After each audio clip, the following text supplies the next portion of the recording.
Channel केवल मनोरंजन के लिए है। हम किसी भी तरह के अंधश्रद्धा को बढ़ावा नहीं देते।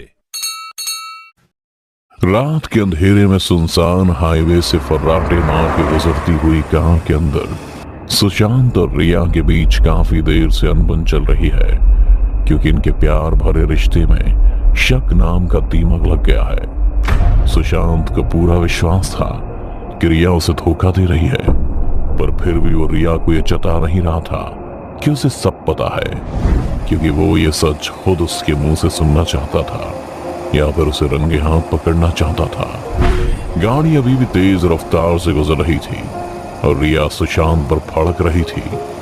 आखिर तुम्हारा प्रॉब्लम क्या है? क्यों बात बात पर झगड़ने लगे हो? मन ऊब गया है तो साफ साफ बता दो ना। मुझे तो लगता है कि तुम्हारा कहीं और क्या रिया?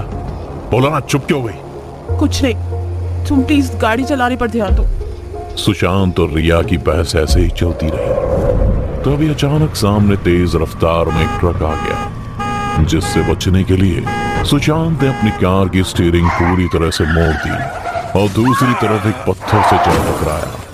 पत्थर के टकराते एक जोरदार आवाज गूंजती है और दोनों की आंखों के सामने अंधेरा छा जाता है। जब दोनों की आंख खुलती है तो वो सामने देखते हैं कि बोनट से तेज धुआं निकल रहा है, इसलिए दोनों जैसे तैसे कार से बाहर निकल जाते हैं, पर एक दूसरे से नाराजगी अब भी थी। फिर दोनों एक दूसरे के करीब आते हैं और देखते हैं कि कहीं कोई गहरी चोट तो नहीं है, पर बिना एक दूसरे को छुए ही दूर हट जाते हैं। और सुशांत कहता है, मिल गई ना तसल्ली तुम्हें? देखो कहां आके फंसा दिया तुमने। गाड़ी तुम चला रहे थे, मैं नहीं। एक तो ये मेरा मोबाइल चलना बंद हो गया और ऊपर से तुम हो की। रिया ने तरह कहा ही था कि सुशांत आगे बड़बड़ाता हुआ निकला। हाँ क्यों? कोई परेशान जो रहा होगा? उसके पीछे पड़ते हुए रिया ने उससे कहा, तुम्हारे कहने का मतलब क्या है? कौन परेशान होगा? कहीं तुम मुझ पर? कच्छ नहीं यार, उधर देखो कोई घर लग रहा है, चलो चल के देखें कोई वहां है या नहीं। सुशांत रिया की बात को काटते हुए हाईवे के नीचे दूरी पर बने एक घर की तरफ बढ़ने लगता है और उसके पीछे रिया भी। घर देखने में कोई घर नहीं बल्कि गेस्ट हाउस की तरह लग रहा था, जिसे काठ से बनाया गया था। सुशांत घर में आवाज देते हुए घुस जाता है, कोई है क्या यहाँ? हमें रात गुजारने के लिए मदद चाहिए। सुशांत ने कई बार आवाज दी, पर जब किसी ने कोई जवाब नहीं दिया तो उसने धीमे से हॉल में लगे कमरे का लॉक घुमाया ही था कि तभी रिया ने उसके कंधे पर हाथ रखा कि वो चौंक गया। अरे यार तुम ऐसे क्यों डरा रही हो? एक तो पहले यहाँ कोई नहीं दिख रहा है, ये मेरा मोबाइल तुम्हारे हाथ में क्या कर रहा है? तुम अब भी अपनी एक्स गर्लफ्रेंड से बात करते हो, वो भी मेरे बारे में कि मैं तुम्हें चीट कर रही हूँ। छी सुशांत छी, तुम्हें पता भी है चीट करना किसे कहते हैं? उसे ही जो तुम कर रहे हो, अपनी पत्नी के पीठ पीछे एक्स से घंटों बात करके। पकड़ो अपना मोबाइल और मेरे पीछे मत आना। इतना कहते ही रिया की आंखों में आंसू आ जाते हैं और उसकी बेबस निगाहें बस सुशांत को ही देखने लगती हैं। इससे पहले कि सुशांत उससे कुछ कह पाता, रिया रोते हुए एक कमरे में चली जाती है। जैसे वो कमरे में जाती है, दरवाजा अपने आप बंद और कमरे में अंधेरा छा जाता है और न जाने रिया के सामने कौन आता है, जिसे देखकर उसकी आंखें फटी रह जाती हैं और वो कहती है, कौन हो तुम? दूसरी तरफ तभी नीचे वही सुशांत के कान में किसी के गुनगुनाने की आवाज आती है, जो उसी कमरे से आती है जिसका लॉक थोड़ी देर पहले खोलने वाला था। सुशांत दोबारा से उस लॉक को खोलने ही जा रहा था कि वो दरवाजा अपने आप ही खुल जाता है। चारों तरफ कमरे में मध्यम लाल रोशनी फैली होती है और कमरे में व्हील चेयर पर बैठी एक लड़की खिड़की की तरफ देख रही होती है। सुशांत के कमरे में आते ही उसने कहा, मैंने सुना है कि तुम अपनी बीवी की बुराई। नहीं ऐसा कुछ नहीं है जैसा कि वो समझ रही है। सुशांत ने इतना कहा ही था कि उसने अपने व्हील चेयर को पीछे घुमाया और उसकी तरफ बढ़ने लगी। उसको देखते ही सुशांत उसमें खो गया, क्योंकि वो लड़की थी तो व्हील चेयर पर उसकी खूबसूरती किसी आसमान की अप्सरा जैसी थी। मस्त गोरा रंग, उस पर से उसका वो काला नाइट गाउन, जिसमें वो कमाल की लग रही थी। लड़की ने सुशांत से कहा, क्यों दे रहे हो अपनी पत्नी को धोखा? उस लड़की के मुंह से ऐसी बात सुन सुशांत को थोड़ा अजीब लगता है और इसी के साथ उसके जहन में उसके हुस्न का नशा भी उतर जाता है। देखिए, ऐसी कोई बात नहीं है, हमारी निजी जिंदगी मत पड़ी, ठीक है ना?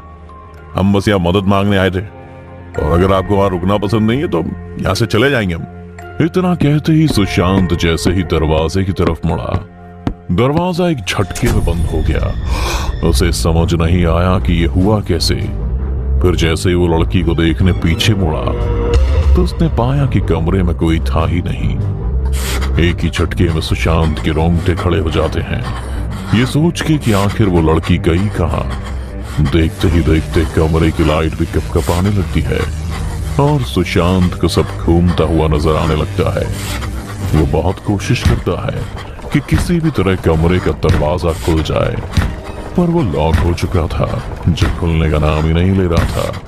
ऊपर से अब उसे उसी औरत की कभी हंसने की तो कभी रोने की आवाज सुनाई देने लगी। डर के मारे सुशांत की हालत काफी खराब रहने लगी। वो कमरे से बाहर जाने का रास्ता ढूंढने लगा, तभी उसे एक तेज चीख की आवाज सुनाई दी जो किसी और की नहीं बल्कि रिया की थी। रिया को मुसीबत में देख सुशांत ने तय कर लिया कि वो दरवाजा तोड़कर उसे बाहर निकालेगा, जिसके लिए वो पहले 1-2 कदम पीछे बढ़ता है और फिर तेजी से आगे की तरफ दरवाजे को टक्कर मारने के लिए बढ़ता है। और इससे पहले कि वो टकराता, दरवाजा अपने आप ही खुल गया, जिस वजह से सुशांत सीधे हॉल में जा गिरा। उसे काफी चोट भी लगती है, पर वो किसी तरह हिम्मत करते हुए सीढ़ियों की तरफ बढ़ता है ताकि रिया के पास पहुंच पाए। और इससे पहले कि वो रिया के पास जाता, रिया खुद ही कब भागते हुए सीढ़ियों से आई और सुशांत से टकरा गई। टक्कर इतनी तेज हुई कि दोनों की आंखों के सामने एक बार फिर से अंधेरा छा गया और जब आंख खुली तो सामने कई लाशें पड़ी थी। ये सब क्या हो रहा है यार सुशांत? मुझे भी नहीं पता, ये बताओ कि तुम चिल्लाई क्यों? सुशांत के इस सवाल के बाद उसने बताया कि ऊपर एक आदमी है जो ट्रक ड्राइवर है और उसके बाहर जाते ही उसकी पत्नी किसी और को बुला लेती थी और उसके पीठ पीछे उसे धोखा देती थी। और जब उसे बात पता चली तो उसकी पत्नी ने उसके ट्रक के ब्रेक फेल करके उसे मरने के लिए जाने दिया। वो एक्सीडेंट में मारा गया और अगले ही पल वो शांत इंसान जख्म खाया हुआ दरिंदा बन गया और रिया को मारने के लिए उसके पीछे पड़ गया, क्योंकि उसे अब हर औरत धोखेबाजी लगती है। अपनी सारी बातें बताकर रिया ने सुशांत के हाथों को पकड़कर कहा, सुशांत, मैं तुम्हें कभी धोखा नहीं दे सकती। जरूर तुम्हें कोई गलतफहमी हुई होगी। अभी ये बातें करने का वक्त नहीं है। अब मुझे लगता है कि मैं कुछ ज्यादा ही सोच रहा हूँ। चलो भी यहाँ से निकलते हैं पहले। सुशांत ने इतना कहा ही था कि उस घर का दरवाजा बंद हो गया जहां से वो अंदर आए थे और सीढ़ियों से किसी के नीचे आने की आहट सुनाई देने लगी। धोखा क्यों देते हैं लोग धोखा, और धोखा देकर मुकर क्यों जाते हैं? धोखा देने वाले को कभी नहीं छोड़ते सुशांत, खत्म कर देते हैं। ठीक वैसे ही जैसे मैंने अपनी बीवी को खत्म किया। पहले उसे पकड़ा, फिर बांधा, फिर उसके दोनों हाथ पैर तोड़ दिए और छोड़ दिया तड़पने के लिए। किस्मत ने मुझे भी नहीं छोड़ा और ना ही मैंने उस धोखेबाज को। अब तुम दोनों का भी यही हाल हो गया है, क्योंकि तुम दोनों एक दूसरे की जान लेने की वजह बन गए हो। इतना कहते ही वो जोर जोर से हंसने लगता है। दूसरी ओर से हंसते हुए उसकी पत्नी भी व्हील चेयर पर उसके सामने आकर डरावनी हंसी हंसने लगती है।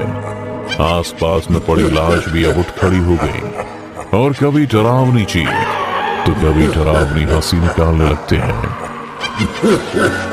रिया डर के मारे सुशांत को जकड़ लेती है और कहने लगती है, I love you so much, Sushant. मैंने कभी तुम्हें धोखा नहीं दिया। मुझे नहीं पता अब क्या होगा। मैं तुमसे यही कहना चाहती हूँ, मैं बस तुमसे ही प्यार करती हूँ। इतना कहते ही वो सुशांत को और जोर से पकड़ आंखें बंद कर लेती है। आसपास खड़े सभी की हंसी अब डरावनी चीख में बदल जाती है। सुशांत भी डर के मारे रिया को जोर से जकड़कर चीखने लगता है। उसकी चीख धीरे धीरे बढ़ती ही चली जाती है और धीरे धीरे बस एक उसी की चीख सुनाई देती है। बाकी सबकी आवाज कहीं गायब हो जाती है। फिर जैसे ही सुशांत अपनी आंखें खोलता है तो वहां कोई होता ही नहीं। दरवाजे भी खुले होते हैं और दरवाजे के उस पार सड़क से पुलिस की गाड़ी और एम्बुलेंस गुजर रही होती है।